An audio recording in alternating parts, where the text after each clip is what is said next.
I am good enough, അല്ലെങ്കിൽ എൻ്റെ സക്സസ്സോ എൻ്റെ അച്ചീവ്മെന്റ്സോ എൻ്റെ വേർത്തായിട്ട് ടൈഡ് അല്ല എന്നുള്ള ബിലീഫിലേക്ക് എത്തുമ്പോൾ പിന്നീട് നമ്മൾ ഓരോന്നും ചെയ്യുന്നത് നമ്മുടെ പ്ലഷറിനും നമ്മുടെ ഹാപ്പിനെസ്സിനും നമ്മുടെ ഗ്രോത്തിനും വേണ്ടി മാത്രം. അതല്ലാണ്ട് ആർക്കാണ് വേറെ ഗ്രോത്ത് കിട്ടിയത്, എനിക്കത് കിട്ടിയോ ഇല്ലേ എന്ന് നോക്കിക്കൊണ്ടല്ല.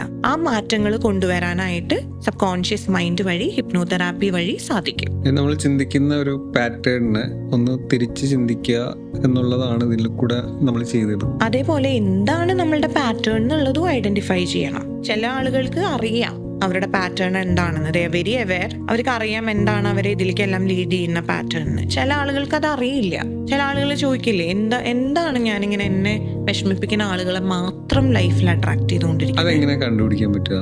സബ് കോൺഷ്യസ് മൈൻഡിലേക്ക് നമ്മൾ പോകുമ്പോൾ നമ്മൾ അവിടെ ചോദിക്കുന്ന ചോദ്യങ്ങൾക്ക് അൺഫിൽറ്റേർഡ് ആയിട്ടുള്ള ആൻസേഴ്സ് ആണ് കിട്ടുക. ക്രിട്ടിക്കലി നമ്മൾ ഇങ്ങനെ കൂട്ടിക്കുഴച്ച ആൻസേഴ്സ് അല്ല, അല്ലെങ്കിൽ അവിടെ ഒരു ജഡ്ജ്മെന്റ്സ് മിക്സ്ഡ് ആയിട്ടുള്ള ആൻസേഴ്സ് അല്ല. ഉള്ളിലുള്ള കോർ ബിലീഫ്സിന് അസോസിയേറ്റഡ് ആയിട്ടുള്ള ആൻസേഴ്സ്. ഒരു തെറാപ്പിസ്റ്റ് ട്രെയിൻഡ് ആണത് മനസ്സിലാക്കാനും. അതുവഴി നമുക്കിത് ഐഡന്റിഫൈ ചെയ്യാനായിട്ട് സാധിക്കും.